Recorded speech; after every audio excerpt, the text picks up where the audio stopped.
બેસો બેસો.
ओम ओम ओम।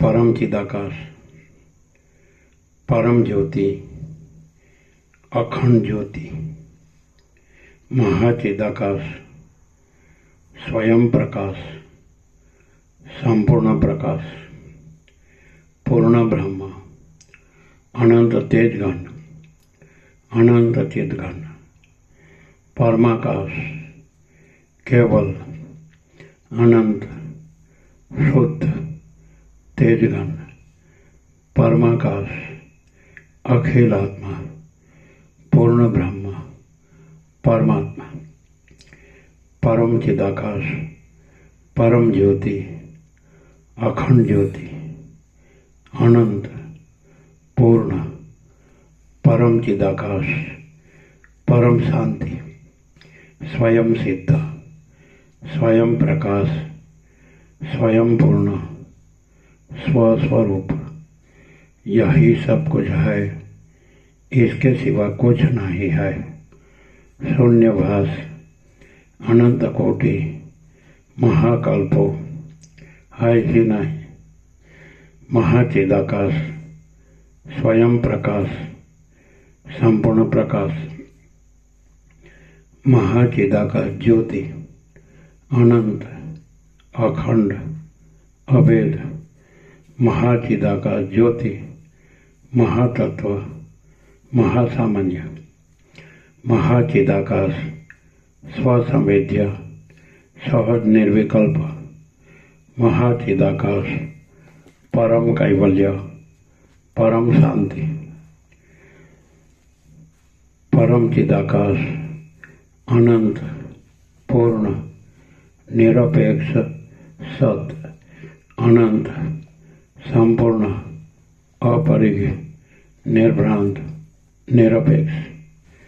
વસેટ રામ, નિર્વાણ ઉત્તરાર્ધ, રાઉન્ડ 40મો રાઉન્ડ.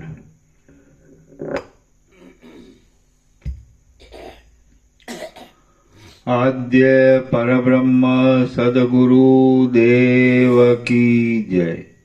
ઓમ શ્રી પરમાત્મને નમઃ.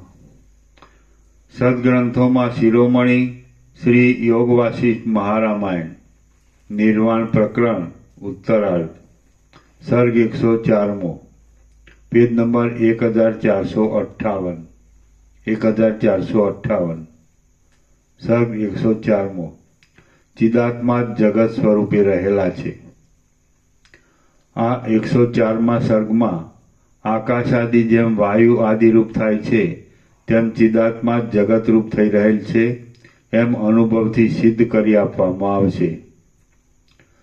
વશિષ્ઠ બોલ્યા, પ્રથમ શબ્દ તન્માત્રાવાળું આકાશ, તેનાથી સ્પર્શ તન્માત્રાવાળો વાયુ, તેના સંઘર્ષથી રૂપ તન્માત્રાવાળું તેજ અને તેનાથી રસ તન્માત્રાવાળું જળ થાય છે. પછી તેનાથી તેમનું મિલન થઈ ગંધ તન્માત્રાવાળી પૃથ્વી થાય છે. આ પ્રમાણે સ્વપ્નના જેવા દેખાતા જગતના પંચભૂત આદિ પદાર્થોની ઉત્પત્તિનો ક્રમ છે અને તે કેવળ આભાસ માત્ર છે. હવે આપણે વિચાર કરીએ કે નિરાકાર આકાશમાંથી પૃથ્વી પર્યંત સાકાર સૃષ્ટિ શી રીતે થાય. જો ગણે છેટે જઈને પણ છેવટ અનુભવને પ્રમાણરૂપ માનવો પડે તો પ્રથમ જ અનુભવરૂપ આત્માને પ્રમાણરૂપ ગણી તે સ્વપ્ન આદિની પેઠે પોતાના વિવર્ત રૂપે આ જગતને કલ્પી લે છે. એવા નિર્મળ સિદ્ધાંતને સ્વીકારી દેવામાં શો દોષ છે? અતિ નિર્મળ પ્રત્યક્ષ ચૈતન્ય જ પોતાના નિર્મળ સ્વરૂપની અંદર પોતે જે વિવર્ત રૂપે ફેલાઈ રહેલ પ્રતીતિમાં આવે છે તે જ આ જગત રૂપ કહેવાય છે.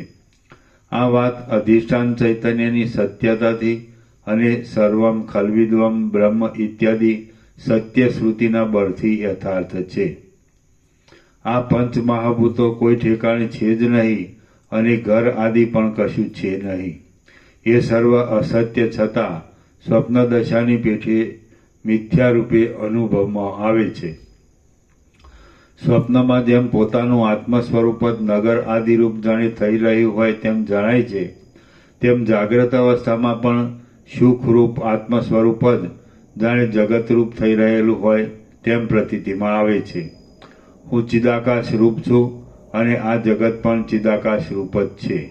એમ હું અને જગત એ બંને એક ચિદાકાશ રૂપ છીએ. એ ચિદાકાશ એક છે અને શિલાના જેવું એક રસ તથા નિરવકાશ છે. આ સૃષ્ટિ ઉત્પન્ન થાય છે અને તે પ્રલયમાં લય પામે છે. હું ચિદાકાશ રૂપ છું અને આ જગત પણ ચિદાકાશ રૂપ છે. એમ હું અને જગત એ બંને એક ચિદાકાશ રૂપ છીએ. એ ચિદાકાશ એક છે અને શિલાના જેવું એક રસ તથા નિરવકાશ છે. આ સૃષ્ટિ ઉત્પન્ન થાય છે અને તે પ્રલયકાળમાં લય પામે છે અને વર્તમાન સમયમાં તેની સ્થિતિ રહે છે. એ સર્વ નિરાકાર ચિદાકાશ રૂપ જ છે. દેહ લાંબા કાળ સુધી રહો કિંવા ન રહો, પરંતુ પોતાનું નિર્મળ સ્વરૂપ ઓળખાઈ જતા સુખ દુઃખથી રહિત થઈ જઈ ભૂમાનંદમાં અક્ષય સ્થિતિ રાખવી તે મોક્ષ છે. માટે તમે સર્વથી અત્યંત વિશ્રાંતિને પ્રાપ્ત થઈ રહો. શ્રી યોગ વાસિષ્ઠ મહારામાયણમાં નિર્વાણ પ્રકરણના ઉત્તરાર્ધનો જગદ સત્તા પ્રતિપાદન નામનો સર્ગ 104મો સમાપ્ત. સર્ગ 105મો. જાગ્રત તથા સ્વપ્ન ચિદાત્મા રૂપ જ છે. આ 105મા સર્ગમાં ચિદાત્મા પોતે જાગ્રતની પેઠે અને સ્વપ્નની પેઠે થઈ રહે છે. જાગ્રત અને સ્વપ્ન એ બંને ચિદાત્માથી જુદા નથી એમ વર્ણન કરવામાં આવશે. વશિષ્ઠ બોલ્યા, ચિત્ત સ્વરૂપ આત્મા પોતાની મેળે પોતાના સ્વરૂપને સ્વપ્નના આકારે દેખે છે અને તે પોતાનાથી જુદું નથી, પરંતુ એક જાતની પોતાની કલ્પના જ છે. તે જ પ્રમાણે ચિદરૂપ આત્મા પોતાની મેળે પોતાના સ્વરૂપને જગતના આકારે થઈ રહેલું અનુભવે છે અને તે વસ્તુતઃ પોતાનાથી જુદું નથી પણ પોતાની એક કલ્પના છે. એ ચિદરૂપ જાગ્રત રૂપ છે, સુષુપ્તિ રૂપ છે, શિલાના જઠર જેવું સઘન છે અથવા આકાશના જેવું શૂન્ય છે. તે બ્રહ્મભાવને ન છોડતા જાગ્રત પ્રપંચ રૂપ થઈ રહ્યું છે. આ વિશેનું દ્રષ્ટાંત જોવું હોય તો અનેક નગરોના સમૂહોથી સુશોભિત સ્વપ્ન જ દ્રષ્ટાંતરૂપ છે. સ્વપ્નની અંદર જગત આદિ કશું પણ સત્ય હોતું નથી, પણ સ્પષ્ટપણે તે જોવામાં આવે છે. જેમ સ્વપ્નની અંદર આ ત્રૈલોક્ય અસત્ય છતાં સત્ય જેવું ભાષા કરે છે, તેમ જાગ્રત અવસ્થામાં પણ આ ત્રૈલોક્ય અસત્ય છતાં સત્ય જેવું ભાષા કરે છે. એ બંનેમાં બીજો કશો ભેદ નથી. જાગ્રત અવસ્થામાં કે સ્વપ્નમાં જગત શબ્દનો અર્થ જ સંભવતો નથી. બાકી વસ્તુતઃ જોતા ચિદાકાશનો પોતાનો આભાસ જ અજ્ઞાનને લીધે જગત રૂપે થઈ રહેલો તેની પ્રતીતિમાં આવે છે. પોતાની મેળે સદાકાર રહેનાર ચિદાકાશ પર્વત આદિ રૂપે થઈ રહેલા પોતાના ચમત્કારને જાગ્રત અને સ્વપ્નમાં પોતાના સ્વરૂપની અંદર અજ્ઞાનરૂપ આવરણને લીધે જગત રૂપે સમજે છે. આ જગત કાંઈ જ નથી અને દ્રશ્ય જગતનો અભાવ કરતા ચિદાત્માનું દ્રષ્ટાપણું પણ કાંઈ જ નથી. તેમ છતાં ચિદાકાશરૂપી દ્રષ્ટા અને દ્રશ્યરૂપી જગત એ બંને જાણે કાંઈક દ્રષ્ટા દ્રશ્યરૂપે વાસ્તવ જ હોય એમ પ્રતીતિમાં થાય છે. જેમ સ્વપ્નમાં દેખાતું ત્રૈલોક્ય વસ્તુતઃ કાંઈ જ નથી પણ શૂન્ય જ છે, તેમ જાગ્રતમાં જોવામાં આવતું આ ત્રૈલોક્ય પણ કાંઈ જ નથી પરંતુ શૂન્ય રૂપ છે. હે મહાબુદ્ધિશાળી રામચંદ્રજી, નાના પ્રકારની રચનાવાળા સ્વપ્નની અંદર અનેક કર્મોના આરંભો દેખાય છે, છતાં તે અનારંભો જ છે અને તે સ્વપ્ન અસત્ય છે છતાં સત્યના જેવું ફેલાઈ રહ્યું છે. પ્રથમ ચિદાકાશ પોતે અતિ વિશાળ અનંત આકાશ રૂપ થઈ જાય છે અને પછી તે આકાશ જ વાયુ આદિ સૃષ્ટિક્રમ પ્રમાણે અનેક પર્વતોના સમૂહ રૂપે તથા નાના પ્રકારના નગરોના સમૂહ રૂપે પ્રતીતિમાં આવે છે. સ્વપ્નમાં વરસાદ, સમુદ્ર અને ગાજવીજનો અવાજ જોકે સંભળાય છે, પણ વસ્તુતઃ કશું પણ ન હોતા મૌન જ હોય છે. કેમ કે પોતાની પાસે સૂતેલો પુરુષ એ કશું પણ સાંભળતો નથી, તેમ પોતે પણ જાગી જઈ જુએ તો કશું સંભળાતું નથી. જેમ સ્વપ્નમાં વંધ્યાનો પુત્ર ઉત્પન્ન ન થયા છતાં ઉત્પન્ન થયેલો દેખાય છે, તેમ આ જાગ્રત પ્રપંચનું પણ સમજી લેવું. જેમ મરી જઈ ઉત્પન્ન થયેલો પુરુષ સ્વપ્નમાં પોતાના મરણનું વિસ્મરણ થઈ જતા જન્મનું પણ સાથે જ વિસ્મરણ થઈ જઈ પોતે ઉત્પન્ન જ થયો નથી એમ સમજે છે. વળી સૂતેલા પુરુષને સ્વપ્નમાં પોતાનું શયન સ્થળ અનુભવમાં ન આવવાથી તે નહીં જેવું જણાય છે. તે જ પ્રમાણે સત્ય આત્મતત્વ અવિવેકીઓને અનુભવમાં ન આવવાથી નહીં જેવું ભાસે છે. સ્વપ્નમાં સર્વ વિપરીત રીતે જોવામાં આવે છે. જેમ કે રાત્રિ દિવસરૂપ થઈ જાય છે, અસત્ય હોય તે પણ તેમાં સત્ય લાગે છે. જેમ કે દિવસ રાત્રિ રૂપ દેખાય છે. જે ન સંભવવું હોય તે પણ સ્વપ્નમાં સંભવે છે. જેમ કે પોતાના મરણનું દર્શન, જેનો કોઈ કાળે સંભવ ન હોય તે પણ સ્વપ્નમાં જોવામાં આવે છે. જેમ કે ચિદાકાશમાં સ્વપ્ન સૃષ્ટિ, અંધકાર જ મહાપ્રકાશરૂપ અને રાત્રિ જ દિવસરૂપ ઇત્યાદિ અનેક વિપર્યાયો સ્વપ્નમાં દેખાય છે. ઘુવડ આદિ પ્રાણીઓને દિવસમાં જ નિદ્રા આવે છે, એટલે દિવસ જ તેના મનમાં રાત્રિ રૂપ દેખાય છે. તો પછી સ્વપ્નમાં ઉપર બતાવેલા વિપર્યાયો થાય એ કાંઈ આશ્ચર્યકારક નથી.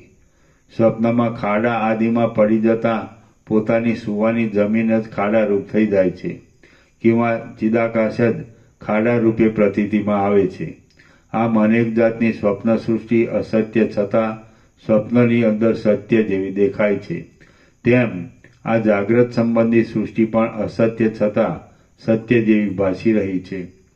સ્વપ્ન સૃષ્ટિમાં અને જાગ્રત અવસ્થાની સૃષ્ટિમાં કશું પણ અંતર નથી. જેવા બે સરખા સૂર્ય હોય અને જેવા બે સરખા પુરુષ હોય તેવા આ જાગ્રત અને સ્વપ્ન એ બંને સરખા છે, એમાં જરા પણ ભેદ નથી. રામ બોલ્યા, આપ સ્વપ્ન અને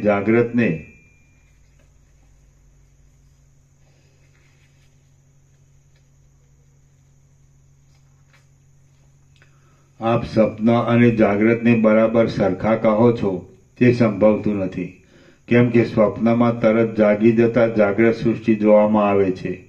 તેથી સ્વપ્ન સૃષ્ટિ આભાસરૂપ જણાઈ બાધિત થઈ જાય છે. વળી જાગ્રતને માટે તો તેવું કશું નથી, તો પછી તે બંનેને સમાન કેમ કહી શકાય? વશિષ્ઠ બોલ્યા, હે રામચંદ્રજી, સ્વપ્નનો દ્રષ્ટા સ્વપ્ન જગતમાં સ્વપ્નના બંધુવર્ગ સાથે વિહાર કરી પછી સ્વપ્ન દેહને મૂકી દે છે. તે જ્યારે સ્વપ્નના જગતમાં મરણ પામે છે ત્યારે સ્વપ્ન સંબંધી જીવોથી વિયોગવાળો થાય છે અને તે પ્રાણી નિદ્રાથી મુક્ત જાગ્રત થયો હોય એમ કહેવાય છે. સ્વપ્ન દ્રષ્ટા સ્વપ્ન સૃષ્ટિમાં સુખ દુઃખની દશાઓનો, મોહનો અને અનેક દિવસ રાત્રિઓનો અનુભવ કરી સ્વપ્ન દેહનો ત્યાગ કરે છે અને નિદ્રા ઉડી ગયા પછી તે નિદ્રાને અંતે સ્વપ્ન દેહના ત્યાગપૂર્વક શયનના પ્રદેશમાં રહેલા દેહ સાથે સંબંધને પ્રાપ્ત થાય છે. પછી સ્વપ્નમાં દીઠેલું સર્વ અસત્ય છે એવી તેને પ્રતીતિ થાય છે. સ્વપ્નનો દ્રષ્ટા સ્વપ્ન સૃષ્ટિમાં કેટલાક સુખ દુઃખનો અનુભવ કરી બીજા જાગ્રતરૂપી સ્વપ્નને જોવા માટે પાછો ફરીવાર શૈયામાં સૂતેલા દેહની સાથે સંબંધમાં પ્રાપ્ત થઈ જાય છે. તે જ પ્રમાણે જાગ્રતનો દ્રષ્ટા જાગ્રત સૃષ્ટિમાં કેટલાક સુખ દુઃખનો અનુભવ કરી તે દેહને છોડી દે છે અને વળી બીજા જાગ્રત પ્રપંચરૂપી સ્વપ્નને જોવાને બીજા દેહ સાથે પુનર્જન્મ વળી સંબંધને પ્રાપ્ત થાય છે. જેમ પ્રથમના જાગ્રતરૂપી સ્વપ્નમાં આ અસત્ય છે એવી પ્રતીતિ હોતી નથી, તેમજ એક જાગ્રતરૂપી સ્વપ્નમાંથી બીજા જાગ્રતરૂપી સ્વપ્નમાં આવતા બીજા દેહનો યોગ થતાં તેમાં પણ આ અસત્ય છે એવી પ્રતીતિ થતી નથી. પણ મૂળ બુદ્ધિવાળો પુરુષ તેને આ ખરેખર જાગ્રત છે, સત્ય છે એમ સમજે છે. એવી જ રીતે સ્વપ્નમાં પણ એક સ્વપ્નમાંથી બીજા સ્વપ્નનો અનુભવ કરતા તેને પણ તે સમયે અસત્ય ન સમજી જાગ્રત જેવું સાચું સમજે છે. જાગ્રત અને સ્વપ્ન એવા નામની બંને અવસ્થામાં તેનો સાક્ષીરૂપ જીવ ખરું જોઈએ તો જન્મતો પણ નથી અને મરતો પણ નથી. બાકી દેહરૂપી ઉપાધિના યોગે તે જન્મ મરણને પ્રાપ્ત થતો હોય એમ ભાસે છે.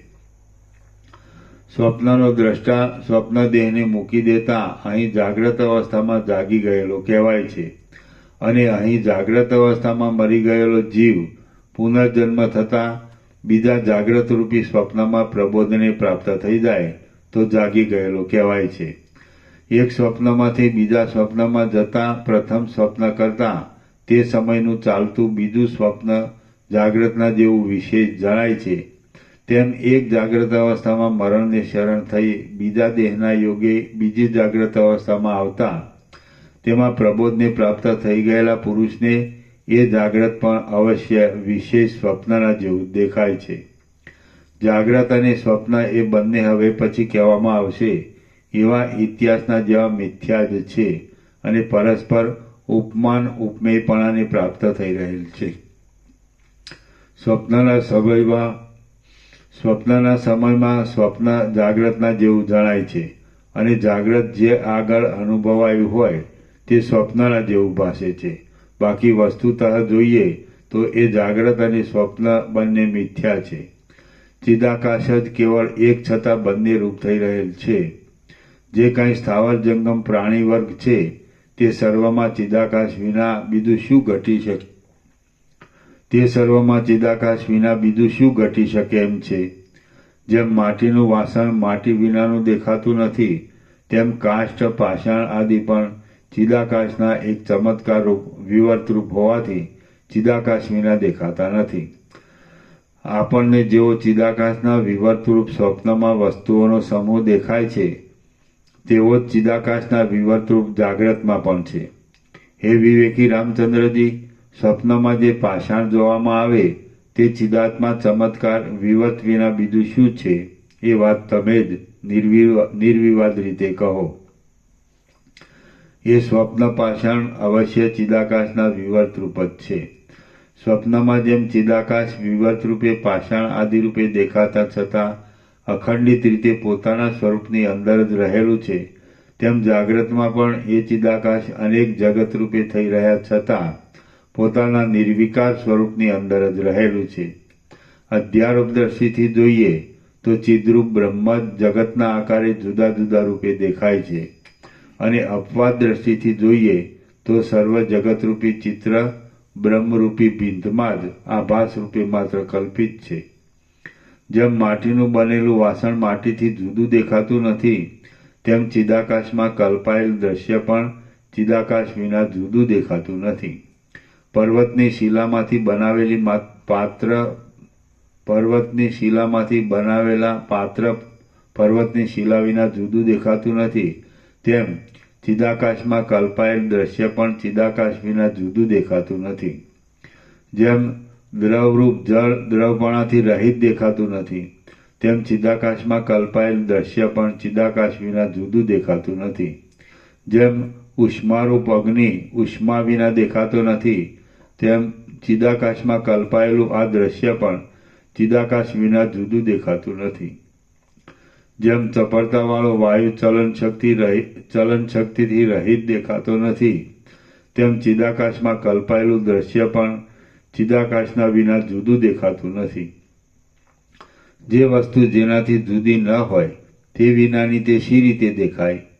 શૂન્યતા વિનાનું આકાશ ક્યાં દેખાય છે, અને આકાર વિનાની પૃથ્વી પણ ક્યાં દેખાય છે?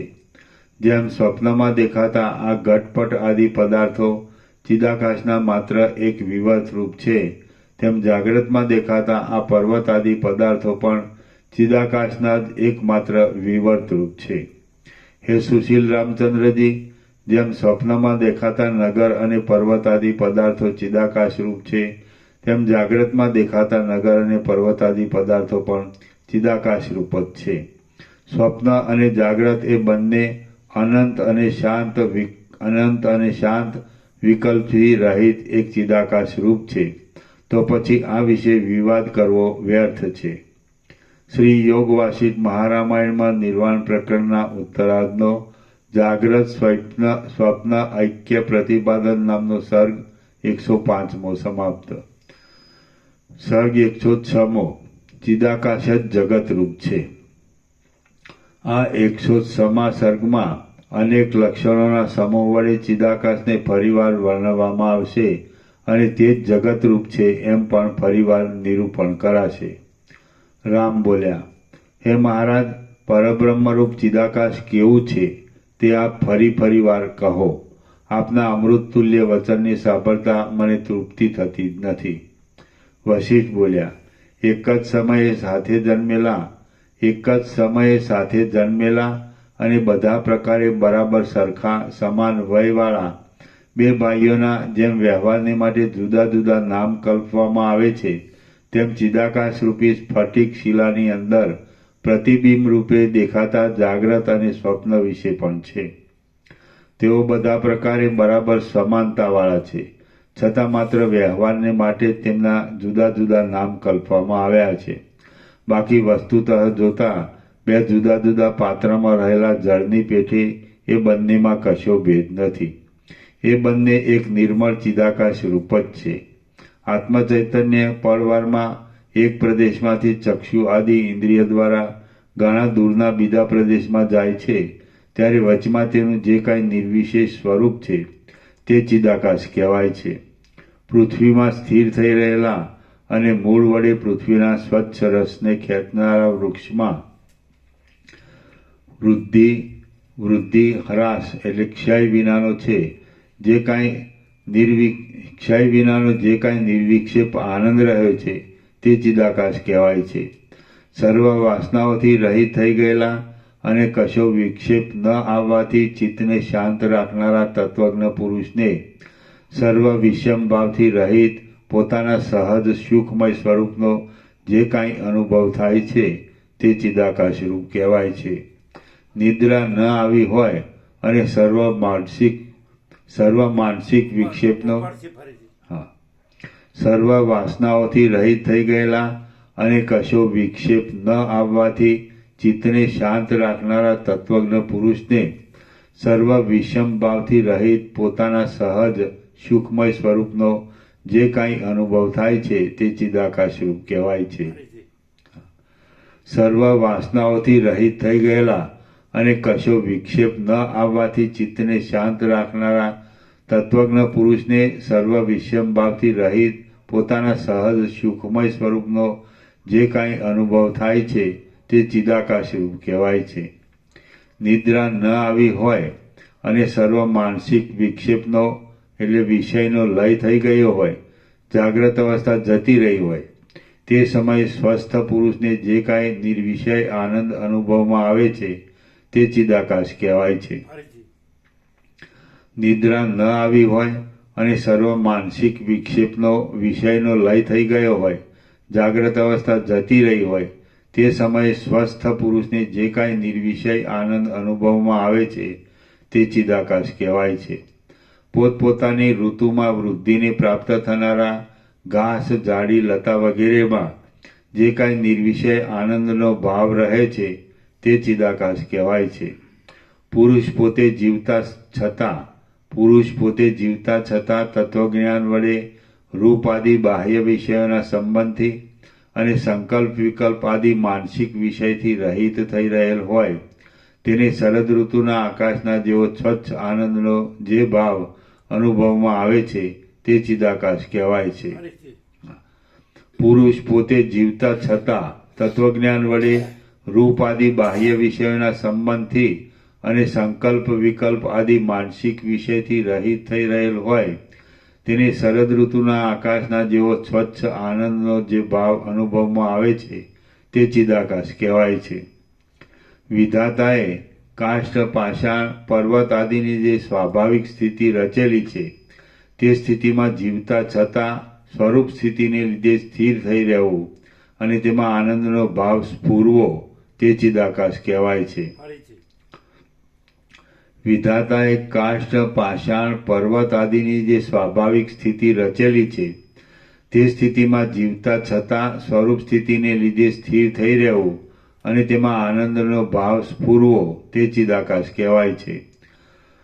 દ્રષ્ટા, દ્રશ્ય અને દર્શન એ ત્રણેયનો જેનાથી ઉદય થાય છે અને પાછો જેમાં લય થઈ જાય છે તે નિર્વિકાર ચિદાકાશ છે એમ તમે સમજો. જેનાથી વિવિધ પ્રકારના પદાર્થોના સર્વ અનુભવો ઉદય પામે છે અને પાછા જેને વિશે ઉત્તરોત્તર સારી રીતે પરિણામને પ્રાપ્ત થતા રહે છે તે ચિદાકાશ કહેવાય છે. આ સર્વ જેને વિશે રહેલું છે, જેનાથી આ સર્વની પ્રતીતિ થાય છે, જે પોતે જ સર્વના આકારે થઈ રહેલું છે, જે સર્વત્ર રહેલું છે અને જે સર્વના ખરા તત્વરૂપ છે તે ચિદાકાશ કહેવાય છે. જે આકાશમાં, પૃથ્વીમાં, બહાર અને અંદર પ્રકાશ રૂપે પ્રતીતિમાં આવે છે અને બીજા પદાર્થોની પેઠે જ વ્યવહારને માટે જેની સંજ્ઞાઓ કલ્પવામાં આવે છે તે ચિદાકાશ કહેવાય છે. જેમ દ્રઢ તાંતણામાં માળા રહી હોય છે તેમ નિત્ય, સર્વવ્યાપી અને જગતને પોતાના અંગમાં ધારણ કરી રહેલા જે તત્વની અંદર આ સાકાર નિરાકાર જગત ખડું થઈ જઈ સ્થિર થઈ રહેલું દેખાય છે તે ચિદાકાશ કહેવાય છે. સૃષ્ટિ, પ્રલય આદિ સર્વ વિકારો જેનાથી ઉત્પન્ન થાય છે અને અંતે પાછા જેમાં લય પામી જાય છે તથા જેના એક વિવર્ત રૂપ છે તે ચિદાકાશ કહેવાય છે.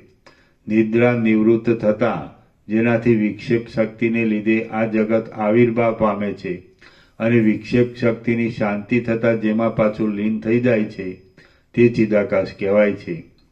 જે બહિર્મુખ થતાં જગતની સત્તા પ્રતીતિમાં આવે છે અને જે અંતર્મુખ થતાં જગતની સત્તાનો લય થઈ જાય છે તેમજ જે પોતાના અનુભવ રૂપે પોતાની અંદર જ રહેલું છે તે ચિદાકાશ છે એમ તમે સમજો.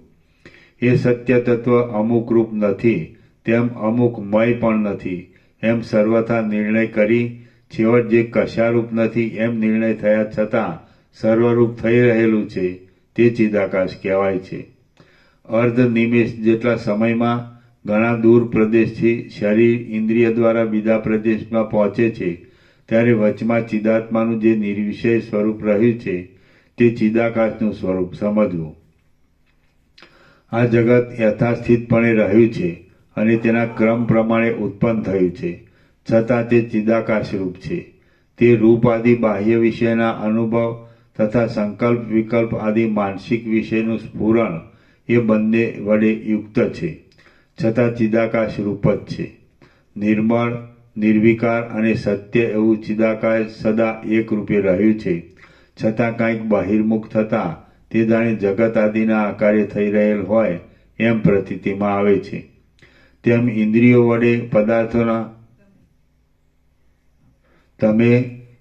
વડે પદાર્થોના અનુભવ કરતા છતાં ચિત્તમાંથી વાસનાને કાઢી નાખો અને તત્વનિષ્ઠ થઈ જઈ ચિદાકાશ સાથે એક તાર બની સુષુપ્તિ અવસ્થાવાળા જેવા થઈ રહો. તમે વાસનાથી રહિત થઈ જઈને તથા ચિત્તને શાંત રાખી બોલો, ચાલો, પીવો અને લેવડ દેવડ કરો. તમે જીવતા છતાં નિરંતર પાષાણના જેવા દ્રઢ મૌનને ધારણ કરો. જે આ દ્રશ્ય તમે તમારી આગળ જુઓ છો તે ઝાંઝવાના જળની પેઠે અને ચંદ્રમાં ભ્રાંતિ વડે દેખાતી બે પાણાની પ્રતીતિની પેઠે સંભવતું જ નથી. આ જગત કારણના અભાવને લીધે પ્રથમ ઉત્પન્ન થયેલું નથી, કેમ કે કારણ વિના કાર્યની ઉત્પત્તિ થવી સંભવતી જ નથી. કદાચિત જો કંઈ સંભવતું હોય તો તે કારણ રહિત અને દ્વૈતપણાથી રહિત એવા પરબ્રહ્મથી ઉત્પન્ન થયેલું છે. એ પરબ્રહ્મ યથાસ્થિતપણે રહ્યું છે, છતાં જાણે જગતના આકારે થઈ રહ્યું હોય એમ દેખાય છે. પરંતુ હે પ્રિય રામચંદ્રજી, તે યથાસ્થિતપણે પોતાના પૂર્વરૂપમાં જ રહેલું છે. જોકે તેમાં દ્વૈતની ભ્રાંતિ દેખાય છે તો પણ તે પોતાના સ્વચ્છ અદ્વિતીય રૂપમાં જ સર્વદા રહેલું છે. એ સ્વચ્છ બ્રહ્મની અંદર આ જગત આદિ દ્રશ્ય રહેલું છે એવો જે કાંઈ પ્રૌઢ અનુભવ થાય છે તે માયા છે, ભ્રાંતિ છે અને સ્વપ્નમાં દેખાયેલી સ્ત્રીની પેઠે મિથ્યા છે એમ વિવેકી વિદ્વાનોનું સમજવું છે.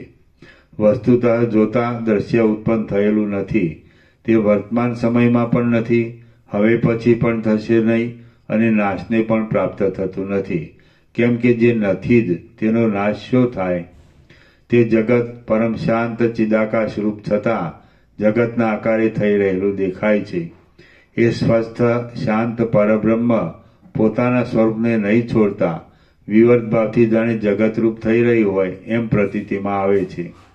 જે હમણાં આપણી આગળ નજરે જોવામાં આવે છે તે કોઈ દિવસ સત્ય નથી, આગળ પણ તે કોઈ કાળે હતું નહીં તેમ દ્રષ્ટા પણ નથી, કેમ કે દ્રશ્ય પદાર્થનો જો અભાવ છે તો પછી દ્રષ્ટાપણું ક્યાં રહે?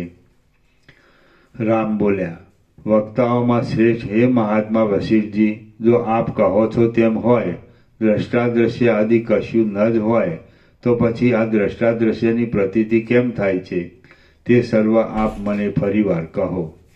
વશિષ્ઠ બોલ્યા, આ દ્રશ્ય સાવ મિથ્યા છે અને તેના કારણના અભાવને લીધે તેનું દ્રશ્યપણું કેવળ કહેવા માત્ર જ છે, કેમ કે તેના નિર્દેશનો અત્યંત અસંભવ છે.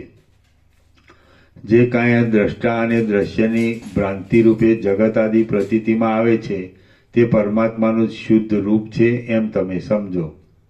જેમ સ્વપ્નમાં આકાશની અંદર દેખાતું વન ચિદાકાશ રૂપ છે, તેમ જાગ્રતમાં પણ ચિદાકાશ જ પોતાના સ્વરૂપની અંદર વિવદ ભાવથી જગત રૂપે થઈ રહેલું પ્રતીતિમાં આવે છે. આદિ સૃષ્ટિથી માંડી અહીં કોઈ દેશકાળમાં જગતનું કશું પણ ઉપાદાન કારણ નથી, કેવળ બ્રહ્મ જ એવા રૂપે પ્રતીતિમાં આવે છે.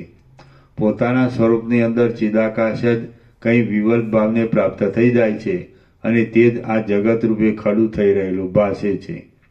જેમ ભાવમાં ભાવપણું રહ્યું છે, શૂન્યમાં શૂન્યતા રહી છે અને સાકાર વસ્તુમાં આકાર રહે છે, તેમ ચિદાકાશની અંદર જગત રહેલું છે.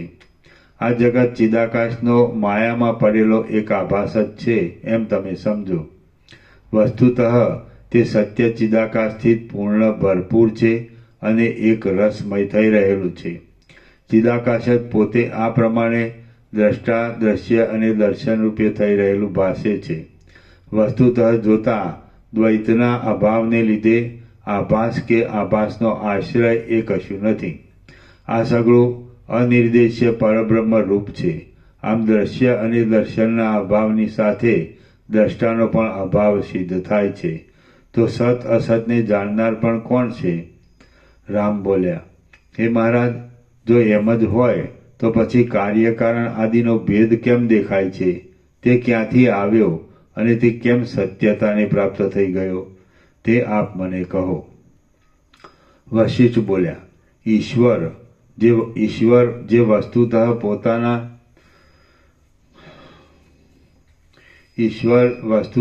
પોતાના આત્મારૂપ છે, તે પોતે જ્યારે જેવી ભાવનાને સ્ફુરાવે છે ત્યારે તેવું જ તમારા જોવામાં આવે છે. અને એ ઈશ્વર તમારા રૂપે દ્રષ્ટાદ્રશ્ય આદિ ભાવને અનુભવે છે તથા તમે પોતે પણ એ ચિત્ત પ્રકાશ રૂપ છો. આ સર્વ આકાશ ચિદાકાશ રૂપ છે. એ ચિદાકાશ પોતાના સ્વરૂપમાં જ સદાકાળ રહેલું છે. તે મોહને પ્રાપ્ત થતું નથી અને સ્વપ્નની પેઠે અનેક રૂપ થઈ રહેલું છે. તેની સ્વતંત્ર ઈચ્છાને કોણ રોકી શકે એમ છે? એક ભાવની નિવૃત્તિ થઈ બીજા ભાવની પ્રાપ્તિ થતાં વચમાં જે ચિદાત્માનું સ્વરૂપ જોવામાં આવે છે તે જ ચિદાકાશ છે અને તે જ આ સર્વરૂપે થઈ રહેલું છે, બીજું કશું નથી. કાર્ય કારણ ભાવ આદિની દ્રષ્ટિ અવિદ્યા વડે કલ્પાયેલી છે અને એ ચિદાત્મા તેને જગતની પેઠે કલ્પી લે છે. તેની સ્વતંત્ર ઈચ્છાને કોણ રોકી શકે એમ છે? જો કદાચિત કોઈ બીજો દ્રષ્ટા ભોગતા કે કરતા હોય તો હજી આ દ્રશ્ય શી રીતે થયું અને તે શું છે એવી સંભાવના ઘટી શકે. પરંતુ બીજી રીતે ચિદાત્મા પોતે જ દ્રષ્ટા ભોગતા કરતારૂપ હોય તો પછી એ સંભાવના ઘટી શકતી નથી. આભાસ વિનાનું અદ્વિતીય શુદ્ધ ચિદાકાશ જ સ્વપ્નની અંદર અનેક રૂપે થઈ રહેલું છે. તો તેમાં ક્યાં શું કલ્પાય છે અને કેવી રીતે વિકલ્પની કલ્પના કરવી? ઠેઠ સ્વયંભૂથી માંડીને આ સૃષ્ટિની ભ્રાંતિ ચિદાકાશની અંદર અવિદ્યાને લીધે ભાસે છે. જો તેનું ખરેખરું સ્વરૂપ ઓળખવામાં આવે તો જ્ઞાન વડે તે ક્ષણ માત્રમાં બ્રહ્મરૂપ જ થઈ જાય છે. એ ચિદાકાશમાં પ્રતીતિમાં આવતી જગતની ભ્રાંતિનું વાસ્તવ સ્વરૂપ ન ઓળખાયાથી તે ભ્રાંતિરૂપ કહેવાય છે, માયારૂપ કહેવાય છે, જગતરૂપ કહેવાય છે, અવિદ્યારૂપ કહેવાય છે અને દ્રશ્યરૂપ પણ કહેવાય છે. બાળક જેવી રીતે રાત્રિમાં વેતાલ પોતાથી જુદો ન હોવા છતાં તેને જુદો દેખે છે, તેમ ચિદાકાશના પ્રકાશરૂપ એવો ચિદાભાસ આ દ્રશ્યરૂપી પિશાચ પોતાથી જુદો ન હોવા છતાં તેને જુદો સમજે છે. સ્વપ્નમાં પર્વત, શહેર અને નગર આદિનો ભાવ સાવ અસત્ય છે, છતાં ચિદાકાશ જ પોતાના સ્વરૂપની અંદર તે જાણે સત્ય હોય અને સાવયવ હોય તેમ અનુભવે છે. તેવી જ રીતે એ ચિદાકાશ પોતાના સ્વરૂપની અંદર જગત સાવયવ હોય તેમ અનુભવે છે. સ્વપ્નમાં જેમ ચિદાત્મા પોતાના સ્વરૂપની અંદર પોતાના આત્માને જ પર્વત, નગર આદિ રૂપે દેખે છે, તેમ એ ચિદાત્મા જાગ્રતમાં પણ પોતાના સ્વરૂપની અંદર હું પર્વત છું, હું રુદ્રરૂપ છું, સમુદ્રરૂપ છું, વિરાટરૂપ છું એમ અનેક રૂપે પોતાના આત્માને દેખે છે. આકારવાળું કોઈ પણ કારણ નથી, તેથી કશું પણ કાર્ય થયું જ નથી. મહાપ્રલયમય ચિદાકાશની અંદર એ ચિન્મય તત્વ જ પોતે દ્રશ્યરૂપે થઈ રહેલું ભાસે છે. વિના કારણે ચિદાકાશ પોતાના સ્વરૂપને જગત રૂપે અનુભવે છે.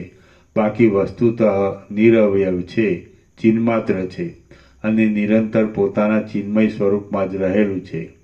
સર્વ જીવો અરીસાની પેઠે પોતાના સ્વરૂપની અંદર પ્રતિબિંબિત થઈ રહેલા જગતના મિથ્યાપણાની વિચારના અભાવને લીધે સમજતા નથી. આમ સ્વરૂપ ન ઓળખાયાથી તેઓ જડ જેવા થઈ ગયા છે અને પોતાનું આયુષ્ય એળે ગાળી નાખે છે. બાકી વિચાર કરનારા વિવેકી પુરુષના અંતઃકરણમાં જ ચૈતન્યરૂપ ચિદાત્મા રહ્યા છે.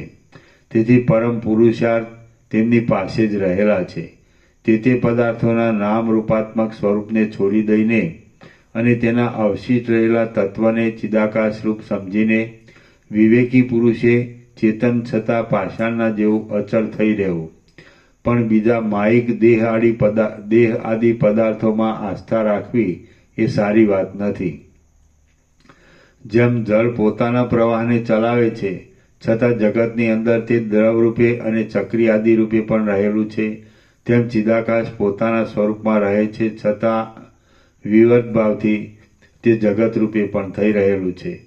જેમ કલ્પવૃક્ષ અને ચિંતામણી વાંછિત ફળ આપે છે, તેમ ચિદાત્મા પણ અંતઃકરણમાં કરેલી દ્રઢ ભાવનાને ક્ષણવારમાં પૂર્ણ કરી આપે છે. ચિંતામણીની પેઠે અને કલ્પદ્રુમની પેઠે ચિદાત્મા તત્કાળ અભીષ્ટ ફળને પોતા વડે જ આપે છે. જોકે પોતે તો આકાશરૂપ છે તથા પોતાના સ્વરૂપમાં સદાકાળ રહ્યા કરે છે. ચક્ષુ આદિ ઇન્દ્રિય દ્વારા એક દેશમાંથી બીજા દેશને પ્રાપ્ત થતા ચિદાત્માનું વચમાં જે કાંઈ નિર્વિષય સ્વરૂપ અવશેષ રહે છે તે જ આ દ્રશ્યનું રૂપ છે. તો પછી તેમાં દ્વિત્વ અને એકત્વ આદિની ભ્રાંતિ વળી કેવી હોય? અનંત અને પ્રકાશમય ચિન્માત્ર તત્વની છાયા જ પોતાના નિર્મળ સ્વરૂપને જગતને વિશે પ્રસારી રહેલી છે. જોકે પોતે અંદર અવયવથી રહિત છે, તો પણ આકાશમાં દેખાતી શૂન્યતા અને શ્યામતાની પેઠે તે ભ્રાંતિ વડે દેખાડવામાં આવે છે. સૃષ્ટિના આદિકાળમાં ચેતનમાંથી વિસદૃશ તેનાથી જુદી જાતનું જડ કાર્ય ઉત્પન્ન થવું સંભવતું નથી, કેમ કે તેમ બનવામાં નિમિત્તરૂપ થાય તેવા કશા સહકારી કારણો નથી. માટે આદિ ચૈતન્ય જ સ્વપ્નની પેઠે દ્રશ્યરૂપ થઈ રહેલું છે. શ્રી યોગ વાસિષ્ઠ મહારામાયણમાં નિર્વાણ પ્રકરણના ઉત્તરાર્ધનો કાર્ય કારણ નિરાશ નામનો સર્ગ 106મો સમાપ્ત. સર્ગ 107મો જગત ચિદાત્માનો વિલાસ છે. આ 107મા સર્ગમાં પૃથ્વી આદિ દ્રશ્ય પદાર્થનું અવસ્તુપણું વર્ણવવામાં આવશે અને સ્વપ્નની પેઠે જગત પણ ચિદાત્માનો જ એકમાત્ર વિલાસ છે એમ વર્ણન કરવામાં આવશે. વશિષ્ઠ બોલ્યા, જગત જડભાવથી રહિત ચિન્મય છે, કેમ કે ચિદાકાશ જ સર્વત્ર ચારે બાજુ વિવર્ત રૂપે ભાસે છે અને તેની અંદર પ્રતીતિમાં આવતી દ્રષ્ટા, દર્શન અને દ્રશ્યરૂપી ત્રિપુટી પણ ચિદાકાશ રૂપ જ છે. માટે સર્વ જીવતા છતાં નહીં જેવા છે.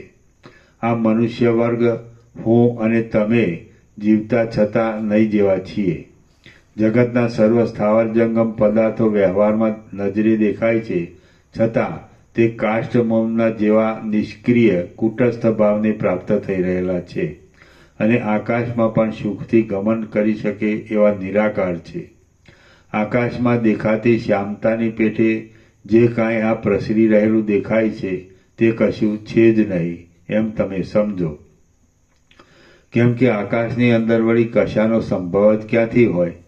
આકાશમાં ભ્રાંતિ વડે દેખાતા મચ્છરા, મોવાળા આદિના જેવા આકારની પેઠે, ઝાંઝવાની નદીની પેઠે, આકાશમાં ઉડ્યા કરતા ધુમાડાઓના ગોટાની પેઠે અને છીપ આદિમાં થતી મોતી આદિની ભ્રાંતિની પેઠે જે કાંઈ આ ચિદાકાશના વિવર્ત રૂપે પ્રતીતિમાં આવે છે તે જો કે અનુભવમાં આવે છે, છતાં વાસ્તવિક નથી.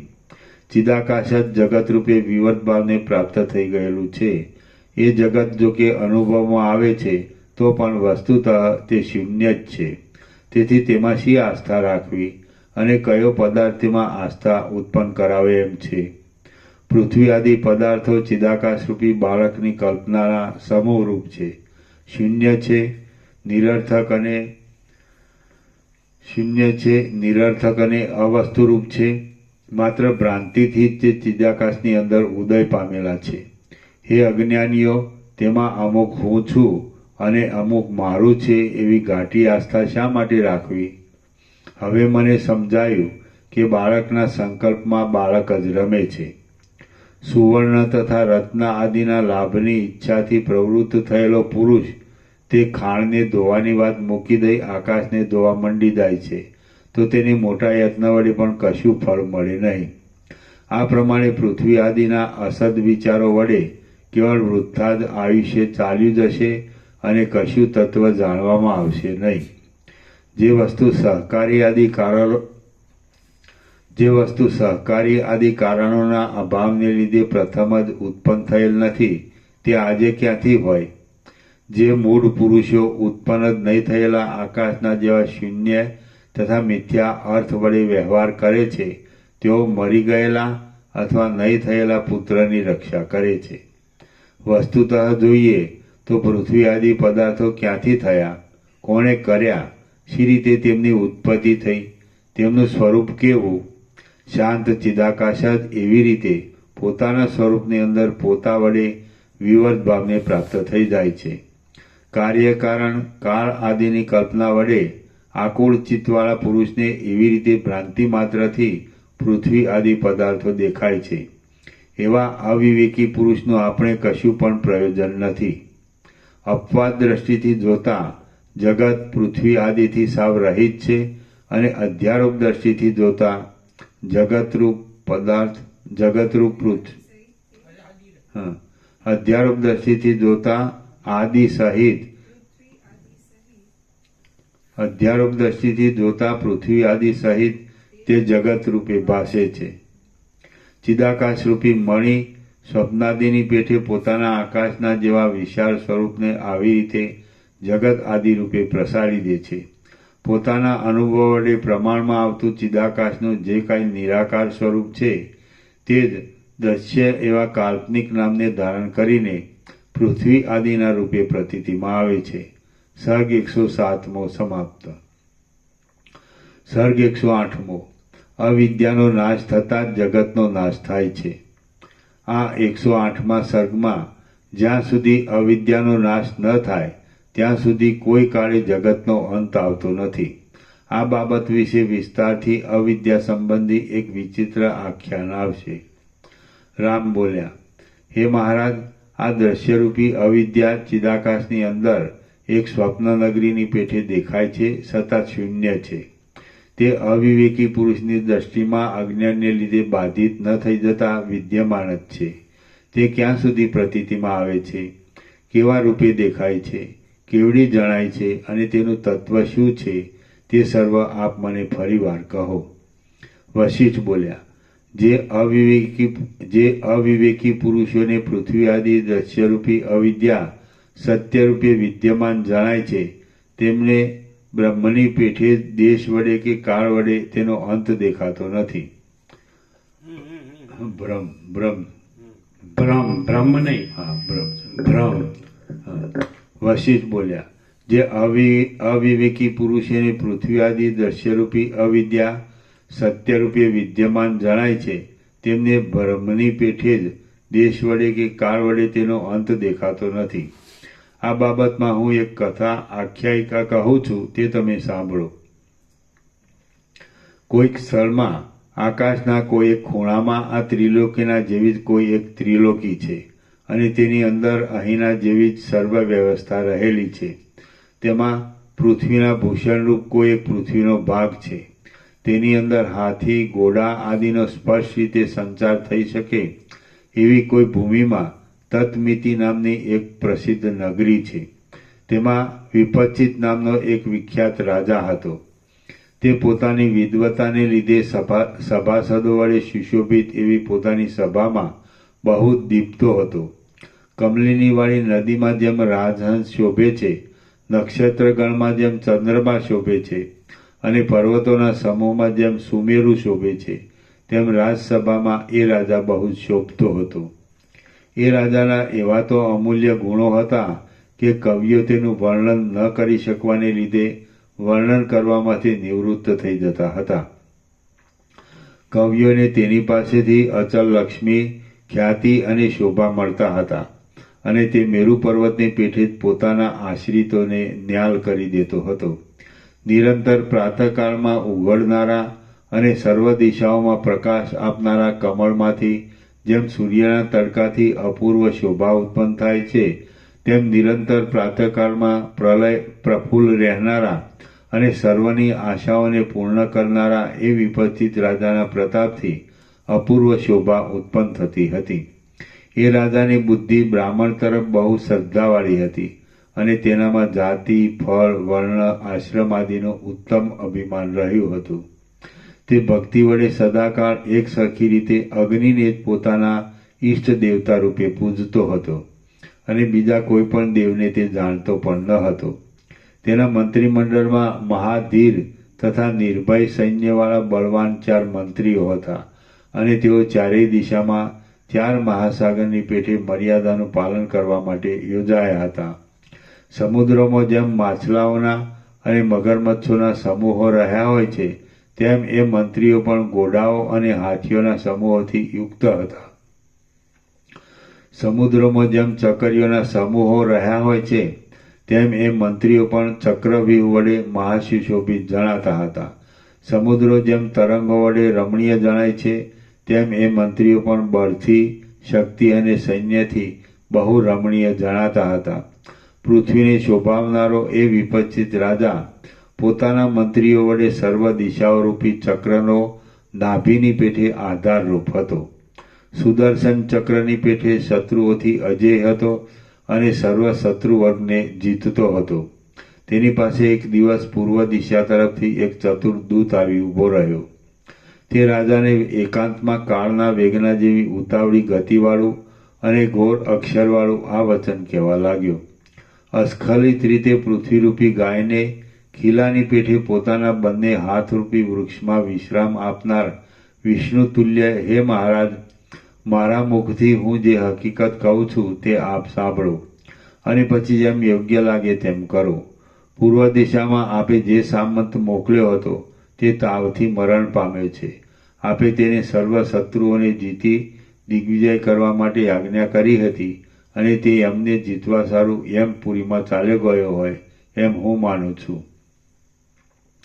આમ પૂર્વ દિશાનો સામંત મરી ગયો એટલે દક્ષિણ દિશાનો નાયક દક્ષિણ દિશા અને પૂર્વ દિશા એ બંનેને જીતવાની પ્રવૃત્તિ કરતો હતો, પણ શત્રુએ તેને પૂર્વ અને પશ્ચિમ દિશા તરફના સૈન્ય સહિત આવીને ઘેરી લઈ મારી નાખ્યો છે.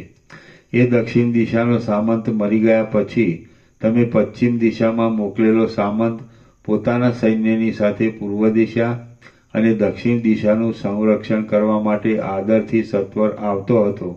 તેટલામાં તો દક્ષિણ દિશાના રાજાઓ રૂપે રહેલા તેના શત્રુઓ પૂર્વ દિશાના રાજાઓ સાથે મળી ગયા અને તેમણે રસ્તામાં જ યુદ્ધ કરી તેને રણની વચમાં મારી નાખ્યો છે. વશિષ્ઠ બોલ્યા: પૂર્વ દિશા તરફનો દૂત ઉપર પ્રમાણે કહેતો હતો એટલામાં વળી બીજો દૂત પ્રલયકાળના જળના પ્રવાહની પેઠે ઉતાવળો હાંફતો રાજમહેલમાં બેઠો. દૂત બોલ્યો: હે મહારાજ, જેમ પાદ તૂટી જતા પાણીનું પૂર એકદમ ચાલ્યું આવે છે, તેમ આપે ઉત્તર દિશામાં મોકલેલો સેનાધિપતિ સામંત શત્રુઓના ઉપદ્રવ વડે પીડિત થઈ જઈ પોતાના સૈન્ય સહિત આ તરફ પાછો ચાલ્યો આવે છે. વશિષ્ઠ બોલ્યા: ઉપર પ્રમાણેના વચન સાંભળી રાજા હવે કાળક્ષેપ કરવામાં વખત નથી એમ માની પોતાના ઉત્તમ મંદિરમાંથી બહાર નીકળ્યો અને પોતાની પાસેના હજુરિયાને કહેવા લાગ્યો: રાજાઓ, સામંતો અને મંત્રીઓને યુદ્ધની તૈયારી કરી અહીં બોલાવી લાવો. આયુધોની શાળાઓ ઉગાડો અને તેમાંના તીક્ષ્ણ ઘોર હથિયારો લડવૈયાઓને આપો. શરીરોમાં બખ્તરોને ધારણ કરો. પાયદળ અહીં હાજર થઈ જાઓ. સૈન્યની ગણતરી કરો અને ઉત્તમ યુક્તિઓની ગોઠવણ કરો. સેનાના જુદા જુદા અધ્યક્ષોની નિમણૂક કરો અને ચારે બાજુ દૂતોને મોકલો. વશિષ્ઠ બોલ્યા: રાજા જુસ્સાથી અને ઝડપથી ઉપર પ્રમાણે કહેતો હતો એટલામાં વ્યાકુળ ચિત્તવાળો પ્રતિહાર પ્રવેશ કરી કહેવા લાગ્યો. પ્રતિહાર બોલ્યો: હે મહારાજ, ઉત્તર દિશા તરફનો સેનાપતિ સામંત બહાર દોડીએ ઊભો છે. કમળ જેમ સૂર્યના દર્શન ઈચ્છે છે તેમ તે આપ રાજાધિરાજના દર્શનને ઈચ્છે છે. રાજા બોલ્યો: જાઓ, તેની સત્વર અહીં બોલાવી લાવો. તેની પાસેથી વૃત્તાંત સાંભળી દિશાઓના અંતોમાં શું બન્યું તે આપણે જાણી લઈએ. વશિષ્ઠ બોલ્યા: રાજાએ પ્રતિહારને ઉપર પ્રમાણે કહ્યું એટલે તેણે અંદર મોકલેલા સેનાપતિ સામંતને રાજાએ પોતાની પાસે આવેલો જોયો. એ સામંત પ્રણામ કરવામાં પરાયણ થઈ રહ્યો હતો. ઘા વાગવાથી તેના સર્વ અવયવો ઘાયલ થઈ ગયેલા હતા, તેનું પ્રત્યેક અંગ બાણો વડે વિંધાયેલું હતું. તે શ્વાસ વડે વ્યાકુળ બની ગયો હતો, રુધિરનું વમન કરતો હતો અને નિર્બળપણાથી શત્રુઓએ તેને જીતી લીધો હતો. એ સામંત રાજાને પ્રણામ કરીને પોતાના અંગમાં થતી વ્યથાને ધૈર્ય વડે થંભાવી રાખી હતી અને નિરંતરપણે અવિચ્છિન્ન રીતે વહ્યા કરતા શ્વાસથી તે હાંફી રહ્યો હતો. તેણે નીચે પ્રમાણે બોલવાનો આરંભ કર્યો. સેનાપતિ સામંત બોલ્યો, હે મહારાજ, ત્રણેય દિશાઓમાં આપે અધિકારી તરીકે મોકલેલા ત્રણેય સામંતો પોતાના વિસ્તીર્ણ સૈન્યની સાથે યમપુરીમાં ગયા છે. તે જાણે આપની આજ્ઞાથી યમને જીતવા માટે ત્યાં ગયા હોય એમ લાગે છે. હું તેમના દેશોને સંભાળતો હતો, પણ મને અશક્ત જોઈને ઘણા રાજાઓ મારી પછવાડે લાગ્યા છે. તેઓ બળાત્કારથી ઠેઠ આટલે સુધી આવી પહોંચ્યા છે. શત્રુઓનું મોટું સૈન્ય આપ મહારાજાના દેશમાં આવી પહોંચ્યું છે. તો જેમ તેમણે આપના સૈન્યની દુર્દશા કરી છે, તેમ આપે તેની દુર્દશા કરવી જોઈએ. આપ જેવા મહારાજાને કશું પણ દુર્જય નથી. વશિષ્ઠ બોલ્યા, વેદના વડે પીડાયેલો તથા રણમાં ઘાયલ થયેલો તે સામંત આ પ્રમાણે બોલતો હતો, એટલામાં વળી એક બીજો પુરુષ ઉતાવળથી પ્રવેશ કરી કહેવા લાગ્યો, હે મહારાજ, આપણા દેશના પુરુષો પીપળા આદિ વૃક્ષના પાંદડાની પેઠે કાપે છે અને ચોતરફ ડોલ્યા કરે છે. ચારે દિશાઓમાં શત્રુઓની મોટી સેનાઓ આવી પડી છે. મહાજાજ્વલ્યમાન ચક્ર, ગદા, પ્રાસ, કુંત આદિ આયુધોના તો જાણે જંગલો જ ખડા થઈ રહ્યા હોય તેવો શત્રુઓનો કાંતિમય દેખાવ છે. તેથી આપણી જમીન જાણે લોકાલોક પર્વતના તટો વડે જ વીંટાઈ ગઈ છે. પતાકા, આયુધો અને યોદ્ધાઓને અંગમાં ધારણ કરી રહેલા તથા ચપળ સામાન વડે આકુળ દેખાતા તે રથો આકાશમાં ઉડેલા ત્રિપુરના સમૂહની પેઠે ચારે બાજુ પથરાઈ રહેલા દેખાય છે. પોતાની સૂંઢોને આકાશમાં ઉછાળતા અને જાણે માંસના વૃક્ષોના વનો જ ખડા થઈ રહ્યા હોય એવા દેખાતા હાથીઓના સમૂહો વર્ષા ઋતુમાં ગાજતા વરસાદના સમૂહોના જેવી ગર્જના કરે છે. પોતાની ગતિના ક્રમ વડે જાણે પૃથ્વી જ ઊંચી નીચી થયા કરતી હોય તેમ ઘોડાઓના સમૂહ નીચા અને ઊંચા થયા કરે છે તથા પવન વડે ઉછળતા મહાસાગરની પેઠે શબ્દો કરે છે. શરમને લીધે ફીણવાળા ઘુમરિયાની પેઠે ભમ્યા કરતા અને ચારે બાજુ કુંડાળાની પેઠે ચક્કર મારતા ઘોડાઓના સમૂહો ક્ષીર સમુદ્રના જળની પેઠે અવાજ કરતા રહે છે. પ્રલયકાળના મહાસાગરનું પૂર જેમ પોતાના વિશાળ તરંગો વડે ચારે બાજુ ફરી વળે છે, તેમ આકાશની પેઠે ચળકાટ મારતા કવચ, શસ્ત્ર આદિની તૈયારી વડે સુશોભિત એવું બળવાન સૈન્ય પ્રત્યેક દિશામાં ફરી વળેલું દેખાય છે. એ સૈન્યને અંગે રહેલા બાણ, શસ્ત્ર, અસ્ત્ર, બખ્તર, મુકુટ અને આભૂષણ કાંતિઓ જાણે આપના પ્રતાપરૂપી અગ્નિની મૂર્તિમાન જ્વાળાઓ હોય તેમ ચારે બાજુ ચમક્યા કરે છે. માછલા, મગરમચ્છ આદિના આકારે રચાયેલા વ્યૂહો વડે યુક્ત અને વંટોળિયા વાયુની પેઠે ચારે બાજુ ફરી વળેલી સેનાઓ યોદ્ધાઓની ભીડથી ભરપૂર દેખાય છે. કુંત, ભાલા આદિ આયુધોની પંક્તિઓ એકબીજામાં પરસ્પર અથડાવાથી જાણે કોપ પામી હોય તેમ તીક્ષ્ણ અવાજ પેદા કરે છે અને ઝબકારા મારે છે. હે મહારાજ, ઉપર પ્રમાણે આપને વિજ્ઞપ્તિ કરવાને મને મારા સ્વામીએ આપના સામંતે આજ્ઞા કરેલી છે અને તેઓ પોતે આપણા દેશની સીમના અંતમાં આવેલી ઝાડીમાંથી યુદ્ધ માટે ગયા છે. હે મહારાજ, હવે હું પાછો એ મારા સ્વામીને મદદ કરવાને સાંગ, બાણ વગેરેની તૈયારી કરી જાઉં છું. જે કંઈ કહેવાનું હતું તે સર્વ હું આપને નિવેદન કરી ચૂક્યો છું. હવે જે કર્તવ્ય હોય તે આપ જાણો. વશિષ્ઠ બોલ્યા, એ દૂત ઉપર પ્રમાણે કહી ગળગળો થઈ ગયો અને સમુદ્રના તરંગની પેઠે શાંત થઈ પ્રણામ કરી તરત ચાલતો થયો.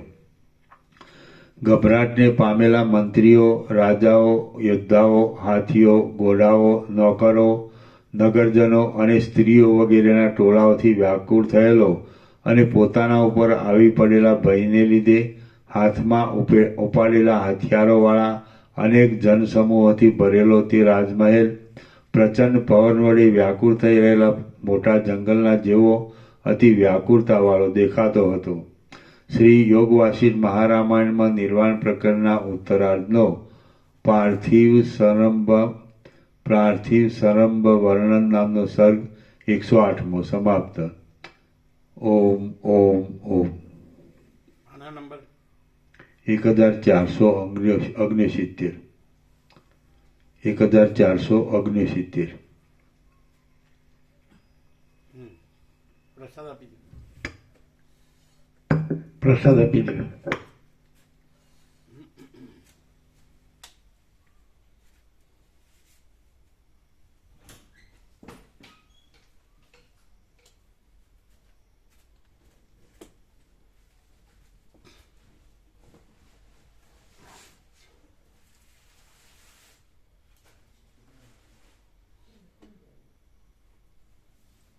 વિવેક પ્રભુ ભોજન પ્રસાદ અહીં લઈ લેજો. ના પ્રભુ, પેલા કુટુંબમાં એક પ્રસંગ છે એટલે ત્યાં જમીને જ આવ્યો. કાલે માં મેરું નહીં આવે, મામા ઈવન ત્યાં. બસ એટલે બધા ત્યાં છે કાલનો દિવસ પર. બસ ગામમાં. હા, ગામમાં. એટલે ધનજી પ્રભુ ખોદર પ્રભુ બધા પરમ દિવસ જાન જાય, કાલે માં મેરું આવે, મામા ઈવન ત્યાં. ધનજી પ્રભુ બધા ત્યાં છે. એટલે એ બધાને અમુક હાજરી આપવાની થાય ને પ્રસંગ.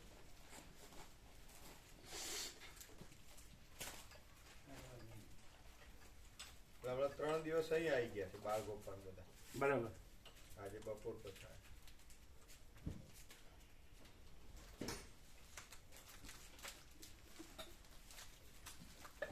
તો કાલની સ્કૂલ સવારની એટેન્ડ નહીં કરે ને? ના, કાલ મેં રજા મૂકી એટલે સવારે તત્વબોધ લઈને પછી 9 વાગે માં મેરું આવે. પછી બાળકો પડે હા, એ લોકો અહીંયા જ છે. એટલે સ્કૂલ નહીં એટેન્ડ કરવાની? ના, એટેન્ડ નહીં કરે. આજે નહીં? આજે સ્કૂલ એટેન્ડ કરીને આવ્યા 4 વાગે. કાલે નહીં કરવાનું? હા, કાલે નહીં.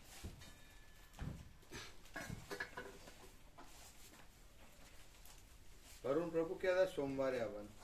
એટલે એમના મિત્ર છે ને કનુ પ્રભુ, ત્યાં કંઈક પ્રસંગ છે. સોમવારે કહેતા સવારે. કયા કનુ પ્રભુ? રખિયાલવાળા નહીં, એમના બાબાનો કંઈક મેરેજ છે. અહીંયા ઓછા આવું. પેલા આપણે પ્રવાસમાં આવ્યા હતા એ કનુ પ્રભુ, એમના બાબાના દીકરાનો મેરેજ. એટલે એમાં અરુણ પ્રભુ આવવાનું. કોણ આવવાનું છે? એટલે અરુણ પ્રભુના આમંત્રણ છે ને, એટલે એ આવવાના છે. મંગળ. હા, ઓલરાઉન્ડર છે.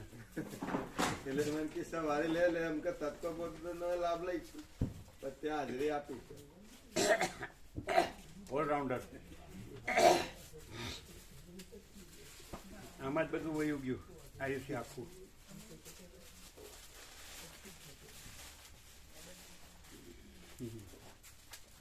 ક્યારે આવવાનું? પરમ દિવસે? હા, સોમવારે સવારે વહેલા મારી સાથે. સોમવાર એટલે 7માં આવવાના, 7 વાગે. હા, એમાં ખરા. પછી રોકાશે સોમવારે, મંગળવારે પછી મારી સાથે. બોલો, ઉંમર થોડી થવા આવી તો હજી આ બધું બધાની યાદ દશાય. એટલે પછી કે શાંતિ નથી, ક્યાંથી હોય? ભ્રાંતિમાં શાંતિ ક્યાંથી હોય? અને શાંતિમાં ભ્રાંતિ ન હોય.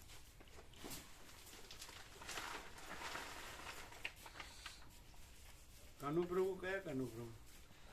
આવતા હતા ને, શરૂઆતમાં આવ્યા હતા અહીંયા. પેલા યાત્રાવતીથી આવતા હતા એમના માડી. હા, એમના માડી દેવ થઈ ગયા હતા એ. હા, આપણા પરિક્રમા વખતે હતા લગભગ. હા, નર્મદા પરિક્રમા હતા. યાત્રામાં વચ્ચેથી આવતા હતા ને એ કેમ દેખાતા નથી? નહીં નહીં દેખાતા. એ આ બાબાના દીકરાના લગ્ન છે ને તેની તમને. હા, ઘણા સમયથી નહીં. હમણાંથી નહીં અહીં તો ઘણા સમયથી નથી દેખાતા. લગ્ન તો હમણાં જ છે ને? હમણાં પણ એ તો નહીં ઓછું. હા, કનુ પ્રભુ એ કોવા જતા તે. હા, ખોબા જ હતા. ધનજી પ્રભુ બધા જોડે. તો એ તો ઘણા સમયથી નથી દેખાતા.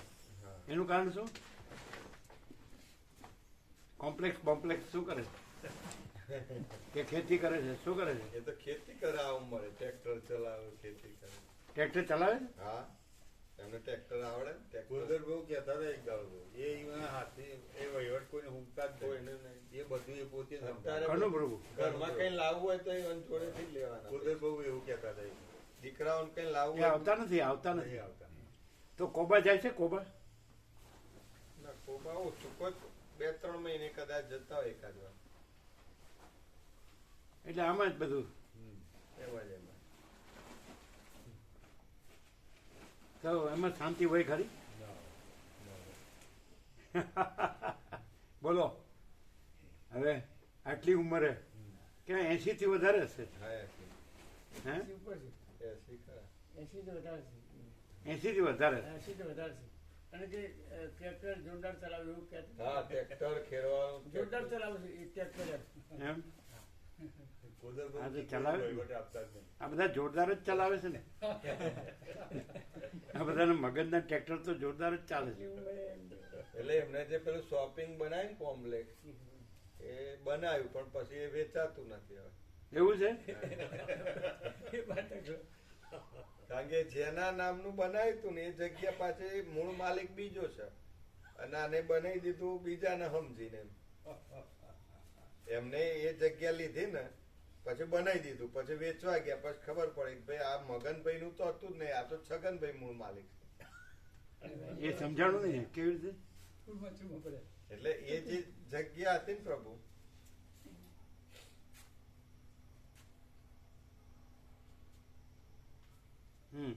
માનો છગનભાઈ ની જગ્યા લઈને એમને બનાવ્યું, બધું દસ્તાવેજ થઈ ગયું, બધું કાગળિયા થઈ ગયા, પછી ખબર પડી કે એના મૂળ માલિક તો બીજા છે એમ.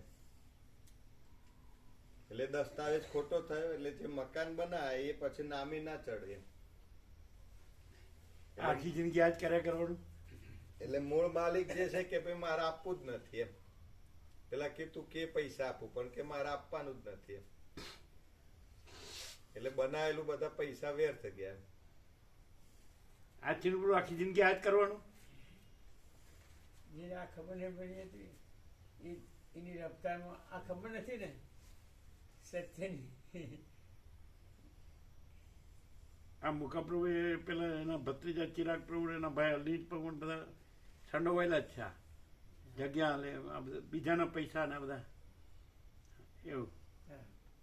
લોકોના પૈસા લેવાના પછી જગ્યાઓ લેવાની પછી મકાનો બાંધવાના પછી વેચવાના પછી આખી જિંદગી હવે એટલે આમ ઉદ્દેશ શું આમ ઉદ્દેશ શું આ માણસ આટલી ઉંમર ગમે ત્યારે શરીર તો આ પરપોટો તો ગમે ત્યારે ફૂટી જાય તો આટલું બધું જે અહીંયા ઘર આંગણે આ પ્રકાશ છે તે આટલી 80 વર્ષ પછી આટલું મથે ઘરના દેવ થઈ ગયા ઘેરથી હમણાં યાત્રામાં આવ્યા હતા નર્મદા પરિક્રમામાં આવ્યા હતા અને ત્યાં આવ્યા હતા ને સૌરાષ્ટ્રમાં આવ્યા હતા હા, સૌભાઈ પછી પાછા વધે યાત્રા પાછા આવ્યા વચમાંથી આયા. વચમાંથી પાછા આવી જાય ને માળી દેવ થઈ ગયો ને. હા, પાછા આવ્યા. તો એ એટલે આમ ખરેખર આમ આત્મા શું કહે છે? તમારો આત્મા શું કહે છે? આ બધા જે અજ્ઞાની સંસારીઓ જે દોડે છે આખી જિંદગી એટલે પ્રયોજન શું છે? એ લોકોની સમજ શું છે? પાછા આ બધા આત્મા પરમાત્મા બધું બોલવાનું એટલે સાચું પ્રભુ એમને જે ખરેખર જે સત્ય પરમાત્મા જે જાણે જ નથી એમ. કારણ કે જો જાણ્યા હોય તો પછી એ આટલી ઉંમરે પછી છોડીને પરમાત્મામાં રહેવું જોઈએ પણ એ માયામાં રહે છે. એટલે ખરેખર સાચું તત્વ કે સાચું પરમાત્મા જાણ્યા નથી એમને. કેમ આ કોદર પ્રભુ આવે જ છે ને, જયરામ પ્રભુ આવે છે. હા, એ બધા પોતે પહેલમથી સાચું હોય સ્વીકાર કરનારા, પેલા પણ સાચું સ્વીકાર ઓછું કરનારા. ઓછું નહીં, બિલકુલ નહીં. બિલકુલ બિલકુલ નહીં હિંમત કરી. ઓછું ક્યાં આવે છે? ના, બિલકુલ.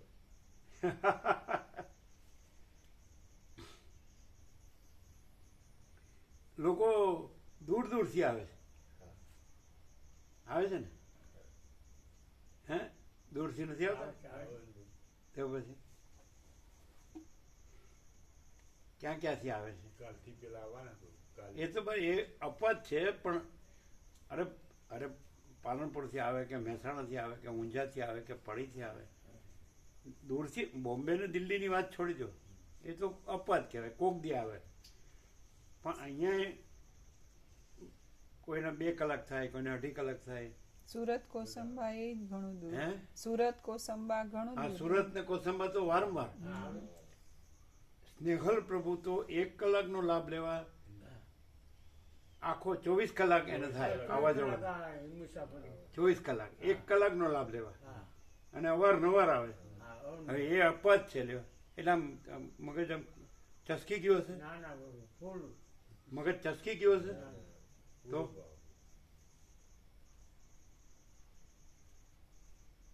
શું થયું હશે? એટલે જોબે એટેન્ડ કરવાનો હા રવિવાર જેવું હોય ને હા એટલે આવીને વયું જવાનું, સવારનો લાભ લેવાનો. હા. એવું કરે છે ને સ્નેહલ પ્રભુ. તો શું હશે? એટલે આમ મગજ બગડી ગયો હશે તો એમનું સાચું જે આ ખરેખર સત્ય આ છે એવું અંદર લાગ્યું એમને, તો જે આટલું જાણી કરીને લાભ લઈ રહ્યા છે. સત્યની પરખ એને કેવી રીતે 24 કલાક લાગે? ક્યારે નીકળે ને ક્યારે આવે? સાંજે જોબ પતાવીને 6 વાગે નીકળે. હે સાંજે જોબ પતાવીને 6 વાગે નીકળે. સાંજે નીકળે 6 વાગે જોબ પતાવીને. હા, પછી ગાંધીનગર એમના સિસ્ટર ને ત્યાં રોકાઈ રહે. અડધી રાત્રે લગભગ આવે એટલે. અડધી રાત્રે આવે એટલે એના બેનને ત્યાં રહે અને વેલા પરોઢિયે નીકળીને સવારનું સેશન અહીં લઈ લે. ગાંધીનગરથી. હા, સવારનું સેશન લઈ લે. અને પછી થોડી વારમાં અહીંથી રવાના થાય તો સાંજ સુધીમાં સુરત પહોંચે એમના સ્થાન પર અને નેક્સ્ટ ડે જોબમાં જાય. એટલે આગલી સાંજે નીકળેલા નેક્સ્ટ ડે ચોઈસ. આજે સાંજે એમ બીજે દિવસે સાંજે પહોંચે. એટલે કેટલો ટાઈમ? 24 કલાક. 24 કલાક 24 કલાક એક સેશન લેવાનું સવારનું.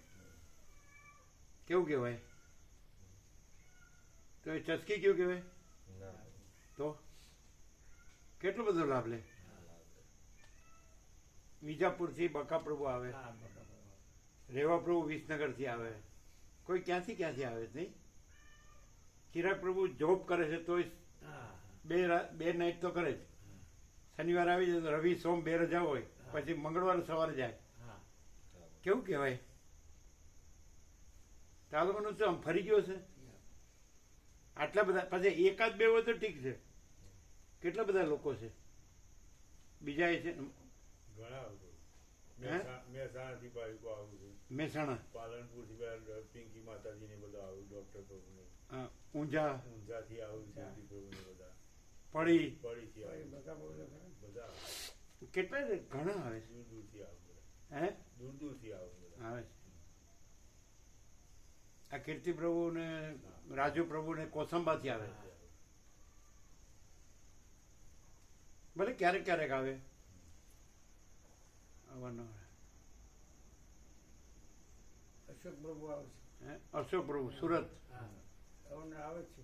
આવે એક દાડા માટે થોડો ટાઈમ પણ આવું જ છે, આવે થોડો ટાઈમ લી લે પણ આવું. જોબ છે એને તો જો હા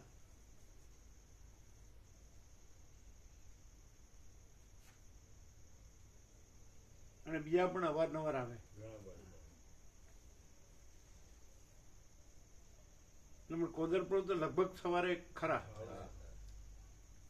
અને ધનજી પ્રભુ ક્યારેક ક્યારેક ખરા, પછી જયરામ પ્રભુ ખરા, પછી પસા પ્રભુ ઝીંડવા, મૂળજી પછી પ્રભુ વાસણી, મૂળજી પ્રભુ વાસણી, પછી આ મૂળજી પ્રભુ સામેથી.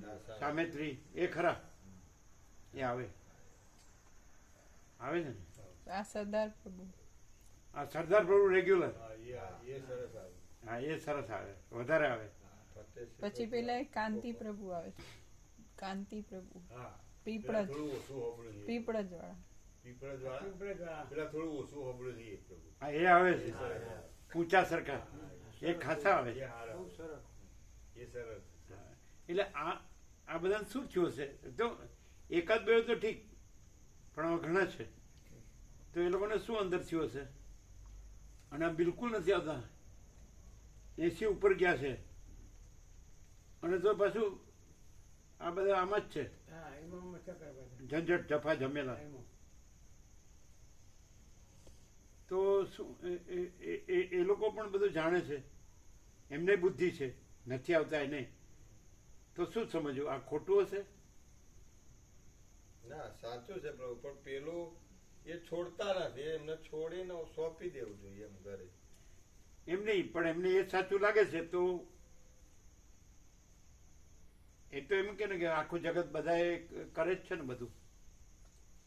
આમાં તો થોડાક જ હોય છે એમ કે ને. તો આમ સાતખંડના 800 કરોડ તો એમાં ને એમાં જ છે ને, અને આ તો થોડાક જ છે. તો મેજોરિટી એમાં છે તો એ સાચું ના પ્રભુ, કેમ? મેજોરિટી ભલે પેલામાં વધુ હોય પણ એમાં સાચી શાંતિ અને જે સત્ય જ્ઞાન ન હોય એમ, એમાં દોડા દોડી ભાગાભાગી વાળું.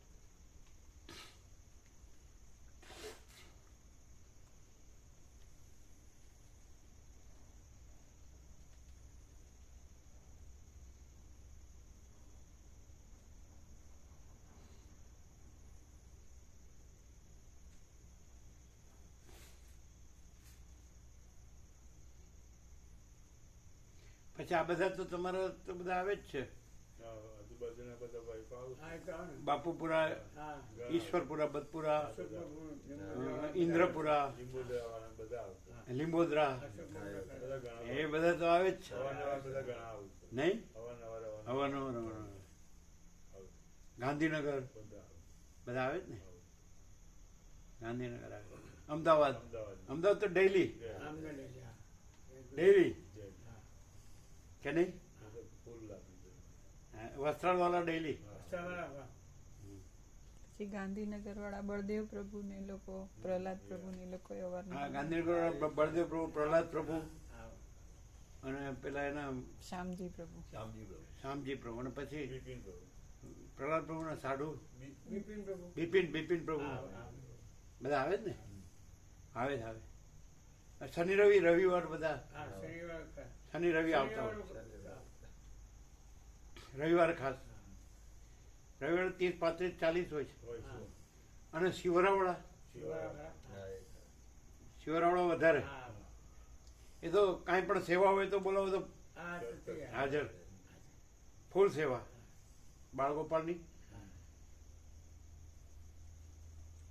આ તો સર્વાંતર્યામીની પ્રેરણા, બીજું શું? સર્વાંતર્યામીની પ્રેરણા.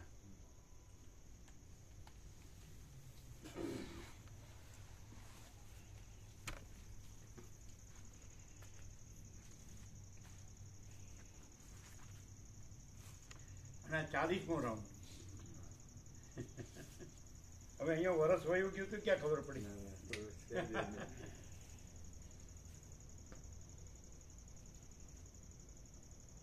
અમદાવાદથી બધા જોશી પ્રભુ, કમલેશ પ્રભુ આવે ને.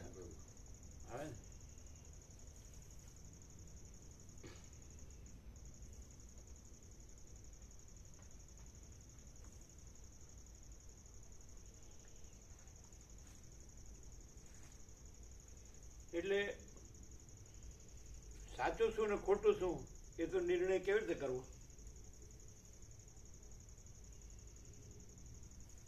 સત્ય અસત્યનો, સત અસતનો નિર્ણય કેવી રીતે કરવો?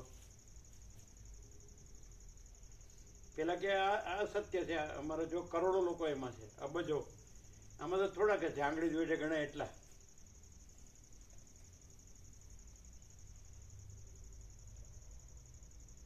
બોલો, સત્ય અસતનો નિર્ણય કેવી રીતે કરવો? સત્ય છે એમાં શાંતિ અને સુખ છે, અને અસત્ય છે એમાં અશાંતિ અને દુઃખ છે. દુઃખની અશાંતિ છે. હા, સત એટલે નિત્ય નિત્ય. અને અસત એટલે અનિત્ય.